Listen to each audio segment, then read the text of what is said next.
네, 제가 이틀 전 새벽 예배 때 새벽 예배 오신 분이 많지 않았지만 열불 나가지고 아멘 좀 크게 하라고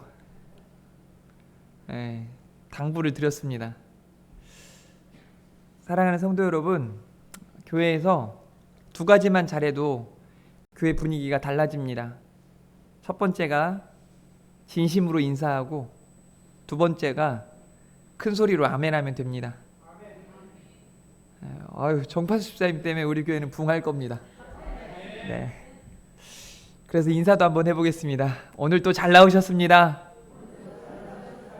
애쓰셨습니다. 승리하셨습니다. 네. 여러분을 볼 수 있어서 참 좋고 또 여러분들을 만날 생각들을 하면서 저는 아침마다 제가 하는 기도문이 있거든요. 하나님, 오늘 또 만날 수 있게 하시고 오늘 또 이야기하게 하시고 오늘 또 생각나게 하셔서 감사합니다.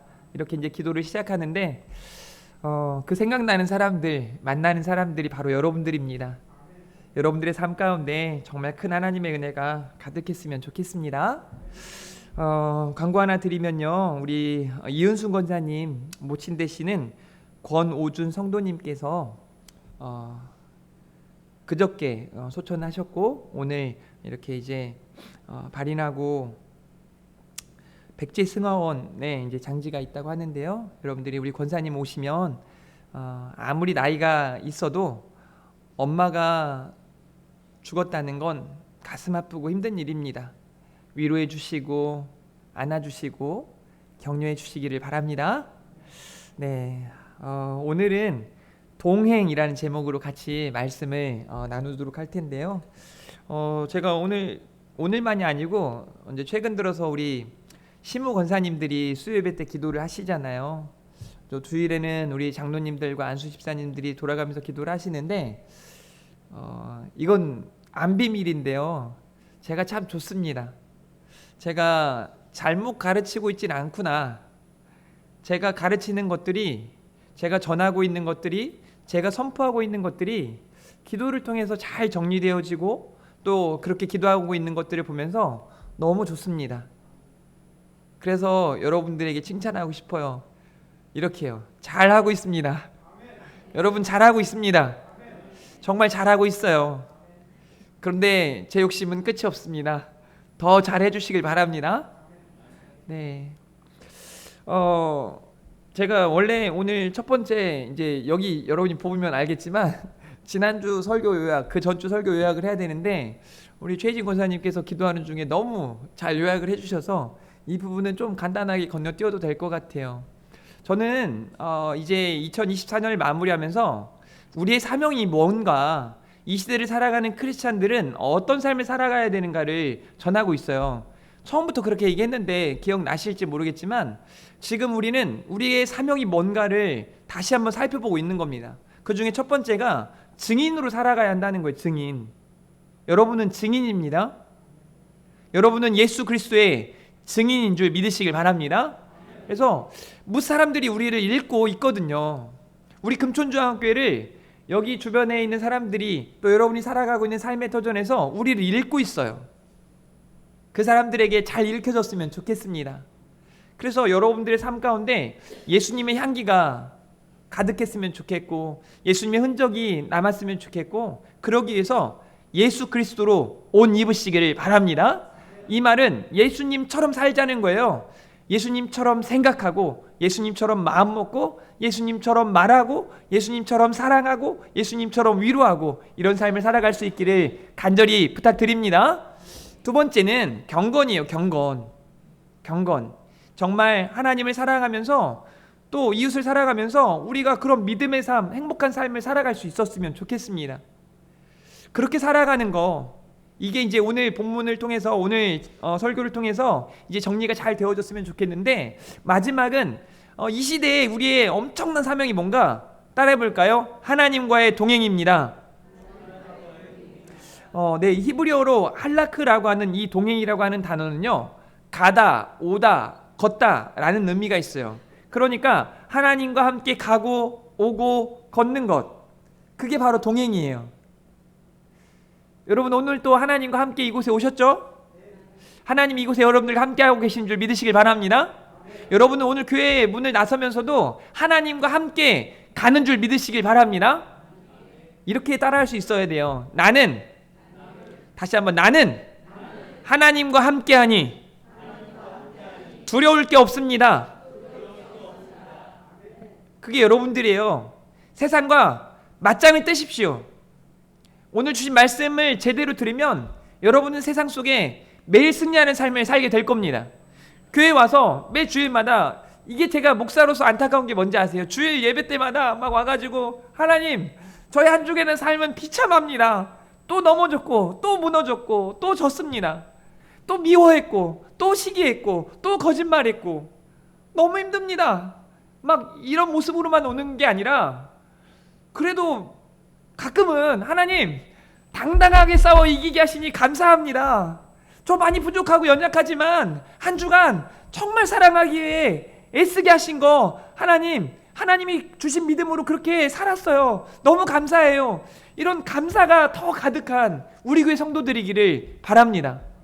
그래서 내년 안에는 막 아침에 인사하는 뭐 권사님과 장로님들에게 저는 오늘 너무 감사해요. 오늘 감사해요. 막 감사가 넘칩니다. 막 내년에는 막 교회에 막 감사헌금이요 막 100배로 늘었으면 좋겠습니다. 헌금 얘기 안 한다고 해서 하는 것 같잖아요. 저는 그래도 감사가 더 많아지길 바라는 마음으로 이렇게 하는 거예요. 이렇게 하나님과 함께하는 행복한 성도들의 발걸음, 여러분의 발걸음이었으면 좋겠어요. 오늘 또 제가 이 자리에 오는 여러분들을 상상해 봅니다. 아유, 추워 죽겠는데 뭐 이렇게 수요예배를 또 이제 본당에서 한다고 추워 죽겠는데 가야 될까 말아야 될까. 아마 여기 안 온 분들 중에는 그래서 못 온 거 아니겠어요, 그죠? 그런데 막 오면서도 정말 여러 가지 근심과 걱정, 염려를 떼어안고 막 이렇게 오시는 분이 계시진 않을까. 없다고 생각하지만, 없었으면 좋겠지만 혹시 그러진 않을까 하는 제 마음의 생각이 있고요. 그런데 막 이 자리로 오면서 설레이는 마음과 기대하는 마음을 가지고 오셨다면 정말 잘하신 거예요. 정말 잘하신 거예요. 제가 예배가 시작하기 전에 그냥 의자가 콱 하는 소리가 들려가지고 기도 잠깐 하다가 눈을 탁 떴는데 한 집사님의 이 얼굴이 딱 보였어요. 근데 이런 표정에서 얼굴이 너무 밝은 거예요. 너무 밝아가지고 야, 이분은 오늘 그냥 은혜 받고 가겠다. 은혜 충만한 가운데 정말 내가 아무리 설교를 쭉 써도 그냥 은혜 받았다고 하고 가시겠다 하는 생각이 들었어요. 오늘 여러분이 다 그랬으면 좋겠습니다. 아까 초반에 제가 얘기했지만 사실 저는 오늘 하루 기분 좋지 않은 하루였어요. 이 안타까운 소식이 들려지니까 어떡했어요. 여러분, 목사로서 어떻겠습니까? 제가 계속 울고 싶었던 거 참다가 찬양하다 보니까 그냥 눈물이 났는데, 여러분, 그런데 그런 여러분들, 이제 그런 상황에서 여러분들을 보면서 와, 하나님이 이렇게 위로하시는구나. 하나님이 이렇게 예배의 자리에 환하게 웃는 여러분들을 보게 하심으로 저를 위로하시는구나. 그래서 이게 교회다. 우리 교회가 좀 이런 교회이길 바래요. 그냥 막 힘들어 죽겠는데 오면서 앞에 안내 쓰는 권사님이나 장로님 마주하면서 막 위로가 되는 거예요, 이미. 그래서 인사만 잘해도 된다는 게 그거예요. 우리 교단의 법에 안수 집사님들을 안수하고 난 다음에 악수례가 있습니다. 악수례. 그러니까 그래서 여기 목사님들과 악수하시죠 이렇게 하고 악수하잖아요. 제가 여러분 권사님에게 성경 봉독을 부탁드리는 게 두 가지 이유예요. 성경 봉독은 이제 세 가지 방식으로 우리 교단에서는 이루어집니다. 첫 번째는 담임 목사가 직접 봉독하는 거예요. 목사가 봉독할 것이요, 혹은 목사와 성도들이 이제 이렇게 교독하는 것이 있고, 또 하나는 목사가 어느 성도에게 지명해서 그 성도로 하여금 봉독하게 할 것이요 라고 되어 있어요. 그래서 제가 이렇게 하거든요. 왜냐하면 제가 목소리로 읽는 것보다, 혹은 여러분들과 교독하는 것보다 어떤 한 분이 읽어주면서 그 말씀을 눈으로 보면서 이렇게 귀로 들으면서 이렇게 볼 때 더 집중이 잘 되더라는 거예요. 제 경험상 그렇습니다. 그래서 제가 그렇게 하는 거예요. 마찬가지로 이제 교회 안에서 제가 나갈 때도 우리 장로님들하고 악수할 때, 제가 설교 끝나면 사실 이상하게 우리 교회에 온 다음부터 없었던 병이 하나 생긴 게 뭐냐면 허리가 너무 아파요. 이제 제가 진단한 결과는 뭐 강대상이 높이가 안 맞고 뭐 이런 게 전혀 아닙니다. 뭐 마이크가 잘 안 되고 이런 게 전혀 아니라 제가 조금 힘이 들어간 것 같아요. 여기 와가지고 막 이전에보다 이전에 제가 뭐 사역했던 교회 여기 뭐 이만하거든요. 우리 소예배실만한 교회니까 막 크게 소리치지 않아도 다 들리니까, 물론 가끔 소리를 쳤지만 여기는 좀 크다 보니까 우리 저기 김현욱 권사님 안 들리실 것 같고 저 뒤에 은종수 장로님이 안 들리실 것 같으니까 막 크게 하는 거거든요. 성격 참 못됐어요. 여튼 뭐 그렇게 하다 보니까 허리가 가끔 아파요. 그런데 설교를 마치고 내려가가지고 우리 장로님들하고 이렇게 안수를 한 번씩 안수가 아니라 악수를 한 번씩 하잖아요. 그러면은 이런 말은 안 해 별로. 근데 손 잡으면서 이런 말씀 하시는 것 같아. 우리 장로님들이 저하고 악수할 때 뭐 한 주머니 넣고 뭐 이렇게 하지 않아요. 다 저도 마찬가지고 두 손으로 막 이렇게. 근데 그때 무슨 마음이 느껴지냐면, 목사님 고생했어요. 오늘 또 수고했어요. 물론 진짜 마음이 그럴지 안 그럴지 모르겠지만, 안 그랬다면 다음 주부터 꼭 그렇게 해주셨으면 좋겠고, 저는 그러실 거라고 믿는 거죠. 그래 너무 좋은 거예요. 그렇게 서로가 저하고 장로님들과 또 저하고 우리 성도님들과의 관계만 있는 게 아니라 여러분들 서로가, 그래서 손잡고 이런 말 좀 많이 해주시라고요. 요즘 바쁘지, 많이 힘들지, 애쓰지, 고생 많았어, 고생 많았어. 얼마나 좋아요. 그게 교회 아니겠어요? 그냥 막 그 옛날 영화에 보면은 악수, 최민수 악수법 있잖아요. 이렇게 깔아야 돼. 막 이렇게 악수를. 내가 더 높은 사람이야. 이런 식으로 악수하는 게 아니라 서로를 사랑하는 마음으로, 존중하는 마음으로 그렇게 인사하는 거죠. 저는 우리 교회가 그런 교회, 그렇게 해서 하나님과 동행하는 행복한 발걸음이 가득한 여러분들이었으면 좋겠습니다.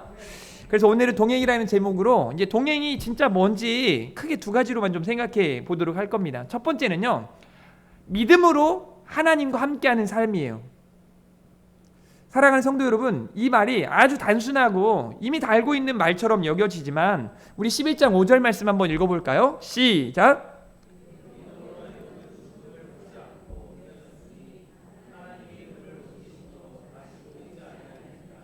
아멘. 자, 히브리서 11장은 여러분이 너무 잘 알고 있는 것처럼 믿음장이에요. 우리 믿음의 선배들의 모습이 잘 기록되어 있죠. 그러니까 내가 믿음으로 잘 살아가고 있는가 그렇지 못한가를 점검하기 위해서는 히브리서 11장 같은 데를 보면서 야, 그 사람들의 삶의 현장을 생각해 보는 거예요. 묵상해 보는 거예요. 다니엘이 살았던 삶의 현장, 아브라함이 살았던 그들의 삶의 현장, 가인과 아벨, 형에게 죽임당했던 아벨이 드렸던 그 예배, 이런 성경의 우리 선배들의 모습을 곱씹어 보는 거예요. 그들의 삶을 생각해 보면서 어떻게 믿음으로 살았는가. 그러면 여지없이 내가 잘 살아야겠다, 나 제대로 믿음 가지고 살아야겠다라는 생각을 하지 않을 수가 없어요. 이 말씀 이후에 그는 옮겨지기 전에 하나님을 기쁘시게 하는 자라 하는 증거를 받았다라고 말씀하세요. 한마디로 믿음으로 하나님과 동행했다는 이야기를 하고 있는 거예요. 이 믿음이 얼마나 중요한지요. 창세기 6장에 보면 하나님께서 사람 지으셨음을 한탄하셨대요. 여러분 그거 아십니까? 하나님께서 아담과 하와에게 믿음을 주셨나요? 안 주셨나요? 왜 대답을 못 하십니까? 아담과 하와는 믿음으로 산 사람들이에요. 물론 마귀의 유혹과 관계가 있어서 넘어지긴 했지만 그들은 믿음의 사람들이었습니다. 그들을 통하여 인생이 시작되었다는 거예요. 인류가 시작되었다는 거예요. 믿음의 사람들부터 인류가 시작되었지만 창세기 1장부터 6장까지 여러분 그리 멀지 않습니다. 그리 멀지 않아요. 그러니까 아담과 하와가 이렇게 하나님의 손에 만들린 바 된 다음부터 6장에 이르는 데까지 그리 멀지 않아요. 그런데 하나님이 보시기 너무 좋았더라. 톱으로 시작한 그 하나님의 창조 계획이 어때요? 하나님의 후회, 하나님의 아픔으로 자리하고 있다는 거예요. 그게 창세기 6장의 내용이에요. 얼마나 실망스럽습니까?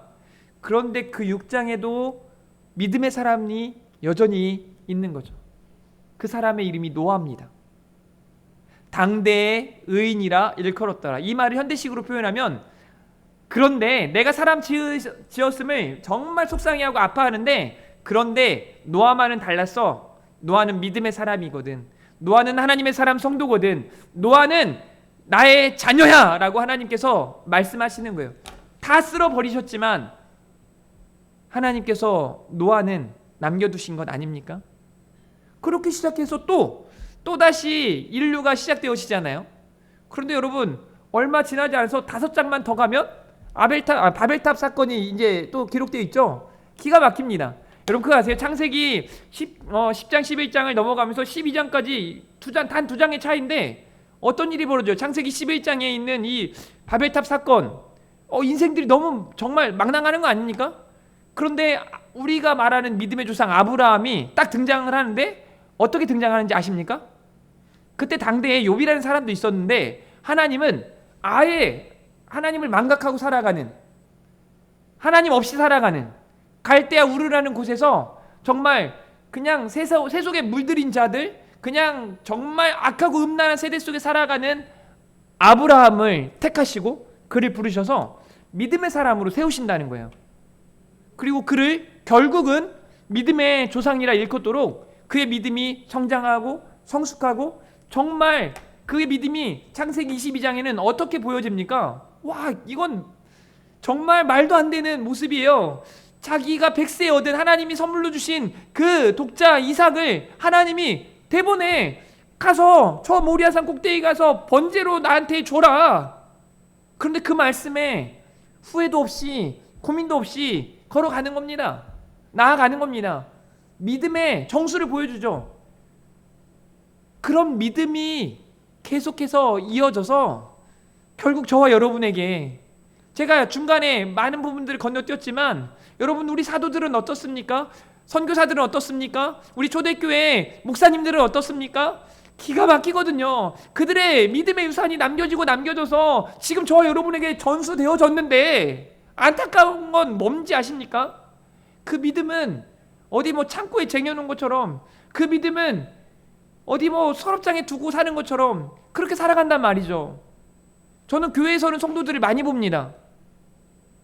교회 안에서는 성도님들을 많이 만나요.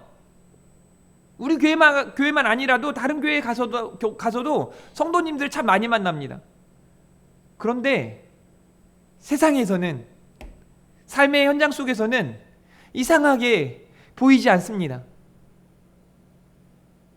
예수님의 향기가 나지 않는 거죠. 예수님의 흔적이 남겨져 있지 않은 겁니다. 그래서 우리가 그 예수님의 흔적을 남기고 예수님의 향기를 드러내고 그렇게 믿음으로 하나님과 함께하는 삶을 살아가기를 바라는 거죠. 그게 바로 동행이에요.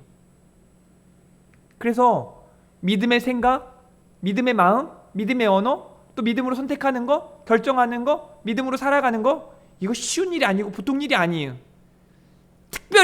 정말 특별히 하나님이 여러분을 사랑하셔서 여러분들에게 그 믿음을 주셨단 말입니다. 그러니까 믿음으로 좀 생각하십시오. 믿음으로 마음 먹으십시오. 믿음으로 결정하십시오. 믿음으로 선포하시고 믿음으로 달려나아가시기를 예수님의 이름으로 축원합니다. 그래서 살아야 돼요. 견고하고 흔들림 없는 아름다운 믿음을 가지시기를 주님의 이름으로 축복합니다. 저는 기대가 돼요. 그런 믿음 가지고 살 거라는 기대. 제가 우리 청년들을 바라보면서, 우리 다음 세대 아이들을 바라보면서 이런 기대를 더할 수 있도록, 자 봐라, 우리 금촌중앙교회 장년부, 우리 장로님들, 권사님들, 집사님들 봐라, 저렇게 살아가는 거야. 야, 잘 모르겠어? 어떻게 살아가야 되는지 잘 모르겠어? 저기 어디 가봐. 우리 권사님이 어떻게 살고 있는지 가봐.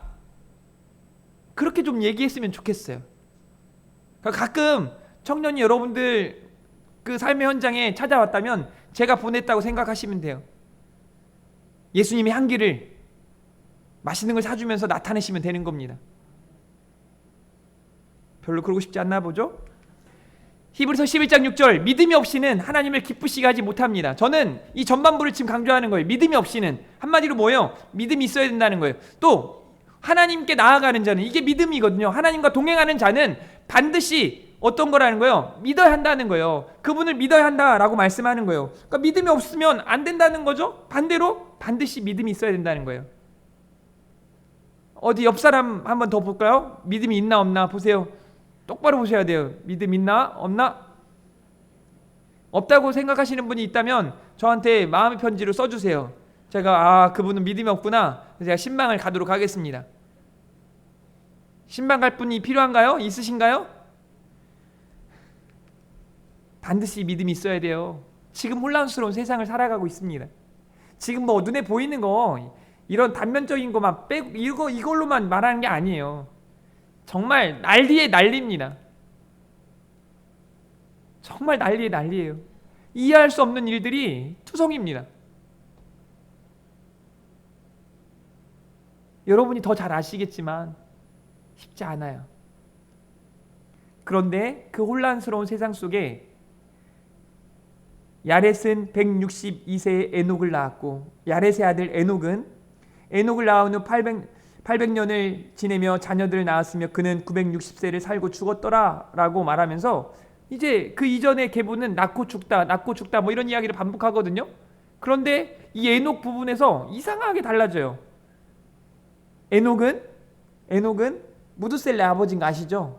무두셀라를 낳고 몇 년간을? 300년간을 하나님과 동행하며 살았더라. 심지어 죽음을 보지 않고 옮겨짐을 받았다. 안 놀라우신가 봐요? 조금 더 자세히 설명해 볼까요? 에녹이 살았던 때는 지금 우리가 살아가는 지금의 삶의 현장과 비교했을 때 더하면 더했지 덜하진 않습니다. 한마디로 하나님이 한탄하셨던 그 시기와 맞먹었던 그런 때예요. 살인과 간음과 죄가 가득한 그런 세상 속에서 세상에나 이 에녹은 하나님과 동행했다고 말해요. 그 하나님을 기쁘시게 했대요. 뭘로요? 믿음으로 말입니다. 믿음으로. 에녹의 이름은 여러 가지 의미들이 나오는데요. 뭐 전수자, 전도자라는 의미도 있고 뭐 보냄을 받았다 뭐 이런 의미들도 있고, 사실 정확한 의미가 제가 볼 때 성경 사전을 봤을 때 아주 분명한 것 같지는 않아요. 그래서 그 의미가 뭔지 모르겠지만 적어도 에녹이 하나님과 동행했다는 사실, 에녹이 죽음을 보지 않고 하나님 나라에 올려졌다는 사실은 변함이 없는 거죠. 자, 에녹은 65세에 무드셀라를 낳았고 무드셀라를 낳은 후 300년을 하나님과 동행하며 자녀들을 낳았으며 라고 말씀하세요. 그리고 365세를 살았더라. 그리고 다시 한번 이런 말을 붙이죠. 에녹이 뭐라고 말합니까? 하나님과 동행하더니 하나님이 그를 데려가심으로 세상에 있지 아니하였더라. 저는 이렇게 에녹을 사전에서는 이렇게 표현하더라고요. 하나님과 영적 친교를 가지며 하나님의 명령과 뜻을 따라 하나님을 기쁘시게 하는 거룩한 생활을 한 사람. 그리고 또 이렇게도 말해요. 에녹은 어떤 사람이었나? 하나님 보시기에 합당하고 경건한 삶을 살았던 사람이라고 표현합니다. 오타가 하나 있네요. 여러분, 제가 에녹을 생각하면서 딱 이 찬양이 떠올랐어요. 시간관계상 다 불러보진 않겠지만 이 찬양이 내게 허락하신 시련을 통해 나는 믿음 더욱 강하게 자라나고, 제가 볼 때 에녹이 바로 그랬던 것 같아요. 정말 악하고 음란한 세대를 살아가면서 너무 힘듦을 느꼈지만 험한 산과 골짜기 지나는 동안 주께 더 가까이 나를 이끄시네. 하나님이 그를 동행하심으로, 하나님께서 그와 함께 하심으로 하나님이 그를 붙들고 인도하신다는 걸 알고 있었던 거죠. 그러니까 쉽게 흔들리거나 무너지지 않는 거예요. 견고하고 흔들림 없는 신앙 가운데 나아가는 거죠. 그래서 내가 겪는 시험이 어렵고 힘겨워도 내 주님보다 크지 않다. 이런 시험과 문제가 많지만 내가 믿는 하나님이 더 크시다는 확신 가운데 나아가는 거죠. 그래서 이런 믿음이 선포되어지는 겁니다. 내 앞에 바다가 갈라지지 않으면 주가 나로 바다 위 걷게 하리. 살아가는 우리 금천주와 함께 성도 여러분, 여러분에게 이 믿음이 있기를 원합니다. 여러분 앞에 문제가 있어요? 고민이 있습니까? 위기가 있습니까? 이 믿음 가지고 나아가는 거예요. 하나님, 없어지게 해주십시오. 없어지지 않아. 하나님은 어떤 분이시기니까요. 없어지지 않아도 그 문제를 이겨낼 힘을 여러분들에게 공급해 주시는 분, 그 문제를 언제든 걷어내시고 여러분들에게 참된 평안과 안식을, 기쁨을 허락하시는 분이심을 우리가 나아가는 거예요. 그래서 나는 믿네 주의 능력으로 내 삶 새롭게 되리. 나는 믿네 주의 능력으로 담대히 나아가리라. 주와 함께 싸워 승리하리라. 날마다 믿음으로 나 살아가리라고 선포하고 있는 겁니다. 이렇게 믿음으로 하나님과 동행한 에녹처럼 세상 속에서, 사실 설교하는 저도 이거 만만치 않더라고요, 세상이. 그런데 여러분들과 함께 이 말씀을 붙잡고 이렇게 살았으면 좋겠어요. 세상 속에서 하나님께서 주신 믿음으로. 여러분에게 믿음이 있잖아요. 그 믿음 가지고 살아가시기를 간절히 바랍니다. 두 번째로는요, 하나님을 기뻐하며 살아가는 삶, 그게 동행이에요. 이것도 너무 잘 알고 있잖아요. 이미 너무 잘 알고 있다고 생각하잖아요. 근데 이게 잘 되냐 말입니다. 어떻게 잘 됩니까? 혹시 여러분 주변에서 저는 너무 기분이 좋고 저는 요즘 정말 날아갈 것 같습니다, 저는 행복해 죽겠습니다 라고 말하는 사람이 있습니까? 아니면 저 요즘 고민이 많고요, 저 많이 힘들고요, 저 많이 어렵습니다, 이런 분이 많습니까? 어때요? 저희 집에 있는 2학년 아이도 고민이 많던데 여러분은 어떠십니까? 제가 우리 여기 권사님들 손만 잡아봐도 알아요. 손만 잡아봐도 얼마나 그냥 이러신 것 같아. 사는 게 고민이신 것 같아. 그냥 사는 게 옛날처럼 옛날 같지 않잖아요. 죄송하지만 저도 40이 넘으니까 이제 45세가 되니까 45 젊은 때라 좋다 이렇게 하지 마시고, 제가 20, 30대 때 막 열심히 뛰어다니고 이렇게 그렇게 했던 때가 너무 그리워요.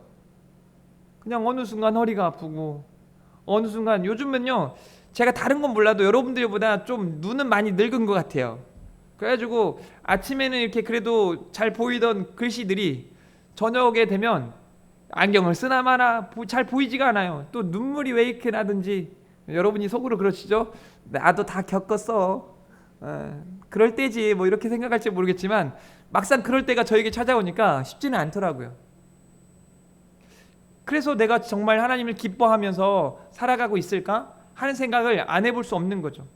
자, 그런데 다시 11장 5절 말씀에 보니까 믿음으로 에녹은 죽음을 보지 않고 옮겨졌으니 하나님이 그를 옮기심으로 다시 보이지 아니하였느니라 라고 말씀하시면서 이제 이 부분을 주목해야 돼요. 그는 옮겨지기 전에, 그러니까 300년을 하나님과 동행하는 그 기간 동안에 어떻게 했나? 하나님을 기쁘시게 하는 자라 뭐래요? 증거를 받았대요. 야, 우리 금천중학교의 성도님들이 이렇다면 얼마나 좋을까요? 하나님을 기쁘시게 하는 자라 증거를 받는 저 사람, 하나님 한 분이면 살아. 저 사람 하나님 때문에 살아. 저 사람 하나님으로 살아. 이 말을 좀 들었으면 좋겠어요. 너무 좋지 않겠어요? 하나님을 기뻐하는, 그 하나님을 기쁘시게 하는. 11장 6절은 그래서 어떻게 하나님을 기쁘시게 할 수 있는지를 설명합니다. 같이 읽어봅니다. 시작. 자, 그 다음까지.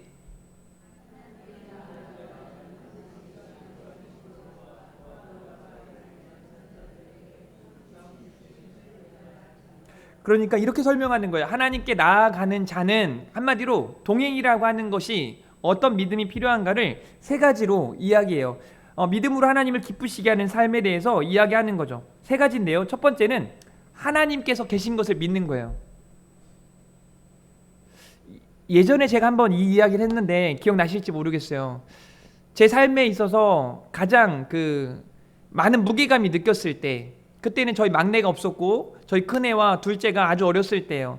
한 번은 막 그 언덕길을 저희 집사람이 한 애는 이렇게 뭐 손을 잡고 유모차를 끌고 가다가 갑자기 이 큰애 승리를 놓쳐가지고 이제 유모차는 잡고 있어야 되고 뭐 애는 잡고 해야 되잖아요. 한 명이 이렇게 뛰어가니까 유모차를 놓쳤나 애를 놓쳤나 하여튼 뭘 놓쳤는데 막 그 언덕길에 막 가니까 학생들이 막 쫓아가가지고 막 붙잡아줘가지고 겨우 살았거든요.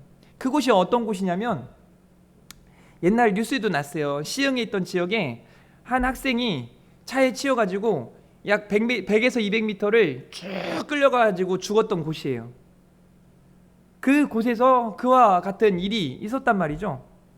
그러면서 그런 시기에 제 마음이 어떻겠어요? 여러 가지 불편하죠. 신대원도 다니고 있는 중이었고 제가 교회에서 설교를 많게는 21번, 적게는 19번씩 이렇게 했던 그런 상황에 뭐 학교까지 갈 때도 여러분 시흥에서 양지까지 갈 때 얼마나 힘들겠어요.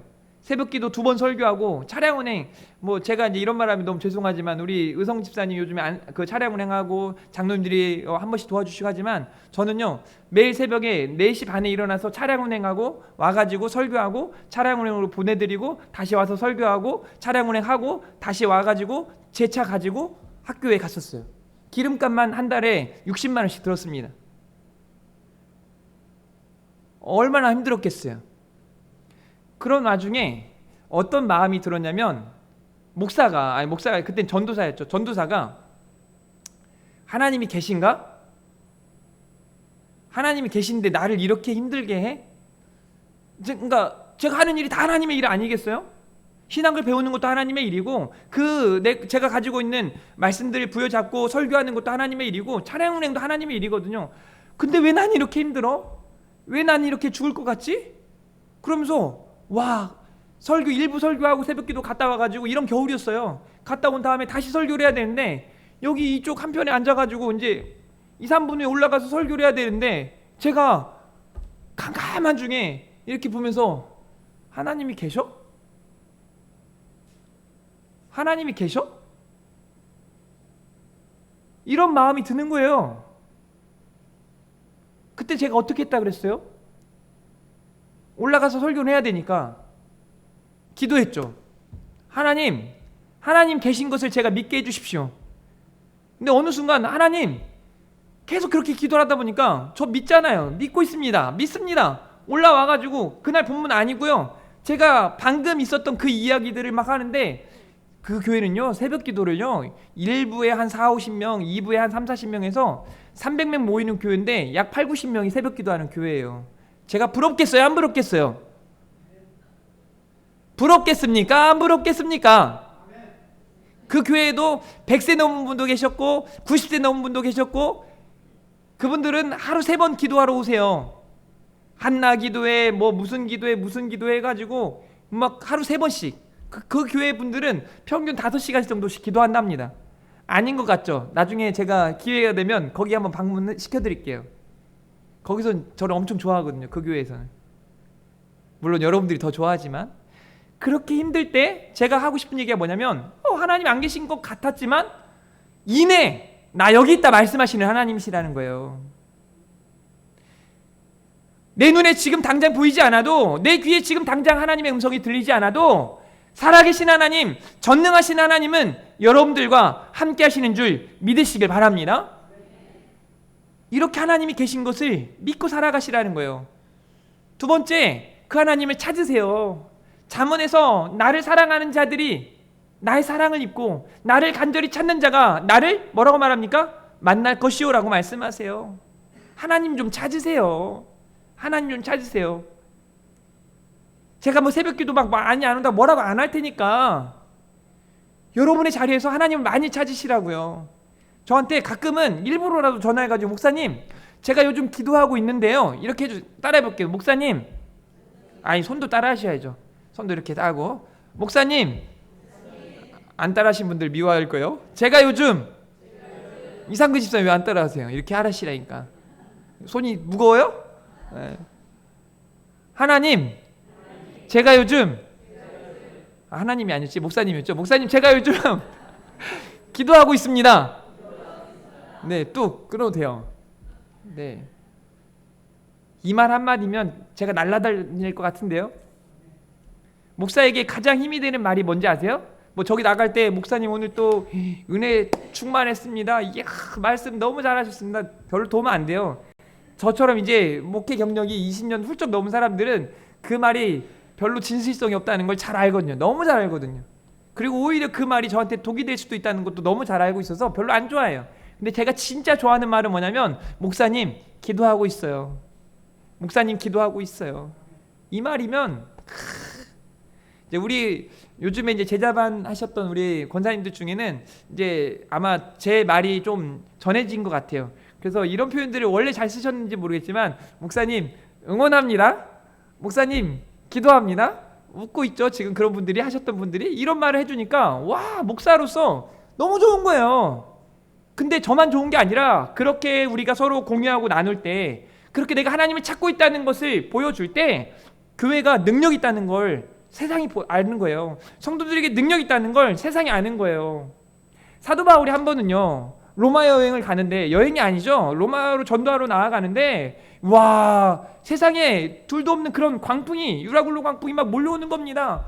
그래서 그 배에 276명인가요? 옛날에 신대원 시험 볼 때 그렇게 제가 기억하는데, 그 수많은 사람들이 탔는데 배가 완전 파손되기 직전인 거예요. 그래서 막 그곳에 전문가들 있지 않겠어요? 그 배를 모는 사람들, 모든 것들 다 내어버리고 막 애쓰고 최선을 다해봤지만 끝났다. 우리 끝났다. 그때 믿음의 사람 바울이 뭐라고 말합니까? 부형들이여, 형제들이여, 안심하십시오. 왜 그런 선포를 하는지 아십니까? 그게 믿음이거든요. 그게 하나님을 찾는 자가 할 수 있는 이야기입니다. 한번 따라해 볼까요? 기도하니까 걱정 마십시오.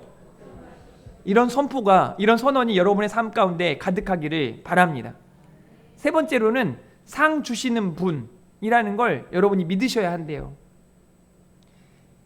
여러분, 분명 하나님 나라에서 여러분들에게 하나님이 주실, 하나님께서 예비하신 그 놀라운 하나님의 상급이 있을 겁니다. 반드시 있을 겁니다. 그때는요, 왜 저분은 큰 거 주고 난 적게 줘? 이게 아니에요. 이야, 그럴 줄 알았어. 하나님이 저분을 사랑하실 줄 알았어. 또 저분을 보니까 맞아, 저럴 줄 알았어. 좀 이랬으면 좋겠어요. 그런 때예요. 하나님 나라에서의, 그때는 시기도 질투도 없어요. 그냥 막 하나님을 찬양하고 경배하고 감사가 넘치는 그곳, 그게 하나님 나라예요. 불평도 없고 불만도 없고 시기도 없고 미움도 없는 그곳, 그게 하나님 나라예요. 그 하나님 나라를 저와 여러분은 지금의 삶의 자리에서 이루어가고 애써서 실현하기 위해 노력해야 한다는 걸 잊지 않으셨으면 좋겠어요. 그리고 주 안에서 항상 기뻐하라 라고 말씀하세요. 빌립보서 4절인데요, 주 안에서, 제가 강조하는 부분이 주 안에서예요. 여러분, 세상에서도 즐거움이 있죠. 저는 술을 안 마셔봤는데, 여러분 술 마셔본 분들 손들지 마시고 마음속으로 생각해 보세요. 어때요? 술 마실 때 좋으니까 마신 거 아닙니까? 막 써 죽겠는데 술이 쓴가요? 단가요? 제가 분명히 둘 중에 한 명은 거짓말하는 것 같은데, 달구나. 근데 또 어떤 분들은 쓰다고 하셔가지고 달구나. 네, 좋잖아요. 좋으니까 마시는 거 아니에요. 근데 성경에서 말하는 기뻐하라, 즐거워하라는 그게 아니에요. 세상으로부터 기쁨을 가지려고 막 애쓰고 노력하는 게 아니라, 세상 것 때문에 만족하고 막 기뻐가지고 이런 게 아니라 하나님 때문에 기뻐하는 거, 주님 안에서 기뻐하는 거. 여러분, 바울이 옥중에서 어떻게 이런 말을 해요? 자기가 제일 힘들어. 누가 봐도 지가 제일 힘들어. 지라고 하면 좀 그러네요. 바울님께서 좀 힘들어요. 가장 힘들어요. 근데 그 옥중에서 성도들이 혹시나 힘들어하진 않을까? 아파하진 않을까? 그들이 겪고 있는 여러 가지 내부적인 외부적인 어려움들을 생각하면서, 그치만 기뻐하라 이거예요. 기뻐하라 이거예요. 이 말을 쓴 바울은 분명 우리 주님께서 하셨던 우리 산상수훈, 내 이름으로 말미암아, 나로 말미암아 박해를 받는 자는 복이 있으리라라는 그 말씀을 분명히 머릿속에 염두에 두고 이 말들을 했을 거예요. 무슨 말이에요? 주님 안에서 기뻐하라는 얘기예요. 주님 때문에 기뻐하라는 얘기예요. 여러분이 그래야 돼요. 여러분이 그래야 돼요. 저는 이런 고백들이 사소하지만 있었으면 좋겠어요. 야, 너무 추워 죽겠지만 나는 주 안에서 기뻐. 야, 난 요즘 여러 가지로 막 쪼달리고 힘드니까 너무 힘들어. 그런데도 그래도 난 주 안에 있으니까 기뻐. 이런 믿음의 고백이 억지로라도 여러분들에게 있길 바라고, 나중에는 억지가 아니라 진짜 기뻐서, 진짜 감동이 돼서 막 감사가 더 큰 기쁨이 가득했으면 좋겠습니다. 그게 하나님의 뜻이거든요. 그게 하나님의 뜻이에요. 항상 기뻐하라, 쉬지 말고 기도하라, 범사에 감사하라. 자, 같이 읽어봅니다. 시작.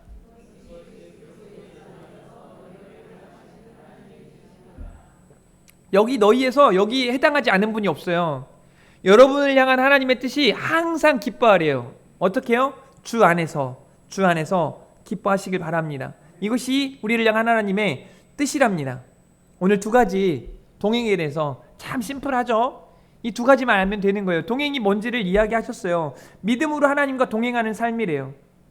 하나님을 기뻐하며 하나님을 기쁘시게 하는 삶이라는 걸 우리가 말씀을 통해서 배웠어요. 이제 결단하면서 이 찬송할 텐데, 제가 오늘 설교는 울면서 시작했지만 이제 마칠 때는 좀 웃으면서 마칠 수 있도록 이 찬양 드럼도 쳐주세요, 장로님. 이거 기쁘게 주와 같이 길 가는 거 즐거운 일 아닌가? 여러분 이게 그냥 막 좋아가지고 하는 고백이 아니에요. 힘들지만 버겁지만 어렵지만 주와 같이 길 가는 것 즐거운 일 아닌가? 하나님과 동행하는 것 즐거운 일 아닌가? 이 고백이 함께 있기를 바랍니다. 우리 힘있게 찬양하고 제가 축도하고 예배 마치도록 하겠습니다. 박수도 힘있게 칩니다. 주와 같이 길 가는 것 즐거운 일 아닌가? 우리 주님 걸어가신 발자취를 힘있게 한 걸음 한 걸음 주 예수와 함께 날마다 날마다 우리 걸어가니 어린아이 같은 우리 미련하고 약하나 주의 손에 이끌려 생명길로 가겠네. 한 걸음 한 걸음 한 걸음 주 예수와 함께 날마다 날마다 우리 걸어가니 꽃이 피는 들판이나 험한 골짜기라도 주가 인도하는 대로 주와 같이 가게. 힘있게 한 걸음 한 걸음 주 예수와 함께 날마다 날마다 우리 오늘 말씀 생각하면서 옛 선지자 에녹같이 옛 선지자 에녹같이 우리들도 천국에 들려 올라갈 때까지 주와 같이 걷겠네. 한 걸음 한 걸음 주 예수와 함께 날마다 날마다 우리 걸어가니. 아멘. 우리 하나님께 영광의 말씀 올려드리도록 하겠습니다. 여러분 집에 가실 때는 저기 뒤편에